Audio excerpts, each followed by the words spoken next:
Hello दोस्तों, आप सभी लोगों का स्टडी एसएससी विद उदय में स्वागत है। आज का हमारा पहला क्वेश्चन है संविधान से।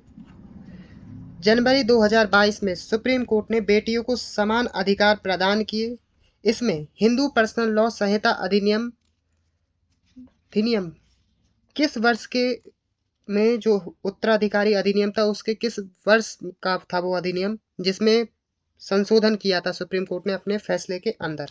तो वो अधिनियम था 1956 का, जिसमें सुप्रीम कोर्ट ने जो लड़कियां हैं उनको ये अधिकार दिया कि अगर उनके पिता अपनी संपत्ति अपने बच्चों के किसी एक बेटे के नाम करके गए हैं तो उस चीज की चुनौती बेटियां दे सकती हैं, उस चीज को, उस वसीयत को।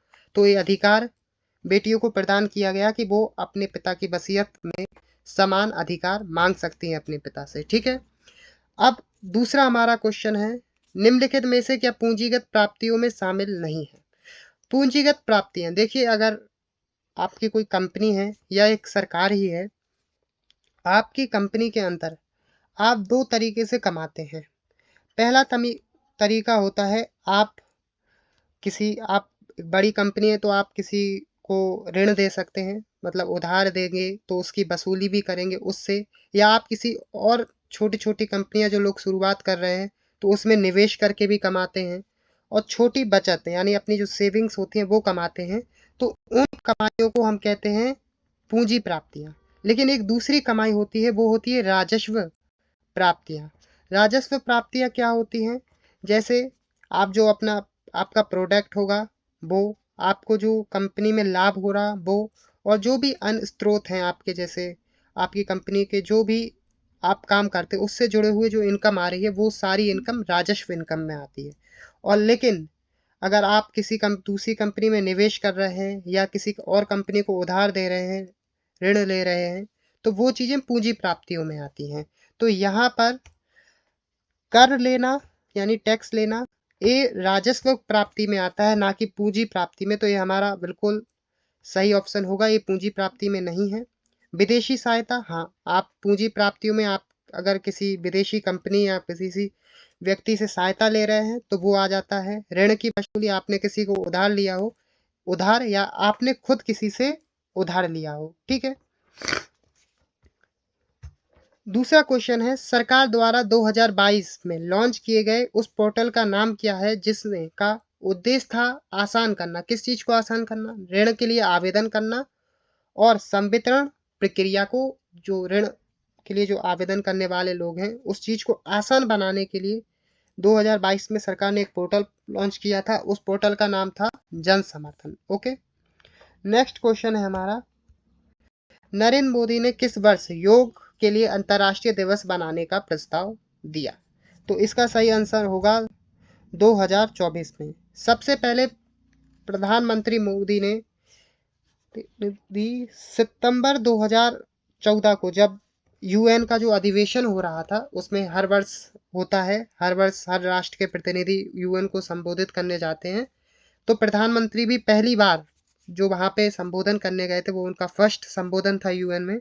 तब उस संबोधन में उन्होंने एक विश्व पटल पे एक मांग रखी थी कि 21 जून को अंतर्राष्ट्रीय योग दिवस के तौर पे मनाना शुरू किया जाए, और इस वर्ष को, इस 2014 को क्या घोषित किया जाए? योग वर्ष के तौर घोषित किया जाए। ठीक है। अब नेक्स्ट क्वेश्चन है, संयुक्त वन प्रबंधन JFM नामक दृष्टिकोण और कार्यक्रम किस वर्ष शुरू किया गया? राष्ट्रीय वन नीति के संदर्भ में इसे किस वर्ष लॉन्च किया गया था, ये पूछा गया है। तो इसका सही आंसर है 1988। देखिए, संयुक्त वन प्रबंधन का मतलब होता है जो वनों के अंदर रहने वाली लोग होते हैं और सरकार के बीच एक बातचीत का जरिया बनाया गया, प्रबंधन बनाया गया। उस प्रबंधन को ही कहते हैं संयुक्त वन प्रबंधन, जिसका उद्देश्य क्या है? जो वनों के समूह हैं और वन विभाग के बीच क्या स्थापित करता है प्रबंधन? संबंध। ओके। नेक्स्ट और आज का लास्ट क्वेश्चन है हमारा, कांग्रेस और मुस्लिम लीग के बीच किस अधिवेशन में ब्रिटिश शासन के विरुद्ध एक संयुक्त मोर्चा बनाया गया? तो देखिए, ये था लखनऊ समझौता। ये लखनऊ से जुड़ा हुआ अधिवेशन था जिसमें पहली बार कांग्रेस और मुस्लिम लीग ने ये फैसला लिया था। इस लखनऊ समझौता जिसे कहा जाता है, इस अधिवेशन में ये फैसला लिया गया था, कांग्रेस और मुस्लिम लीग मिलकर एकजुट होकर जो विधानसभाओं के लिए जो प्रांतीय चुनाव होंगे, जो ब्रिटिश रूल के अंतर्गत होते थे आज़ादी से पहले, उन चुनावों में क्या करेंगे दोनों संगठन, जो धार्मिक अल्पसंख्यक लोग हैं उनको एक साथ प्रतिनिधि देने की बात की गई। और मुस्लिम लीग मुसलमानों की पार्टी थी, तो उसने मुसलमानों के लिए कहा गया कि मुसलमानों के लिए सीट को रिजर्व करके चुनाव लड़ा जाए।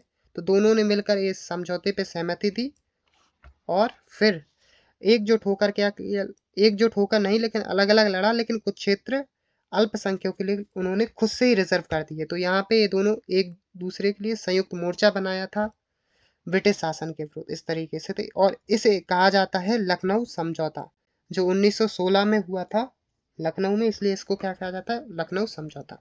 हमारे इस सेट के पॉलिटिकल साइंस के क्वेश्चन पूरे हो चुके हैं। अब आज की वीडियो में इतना ही। धन्यवाद।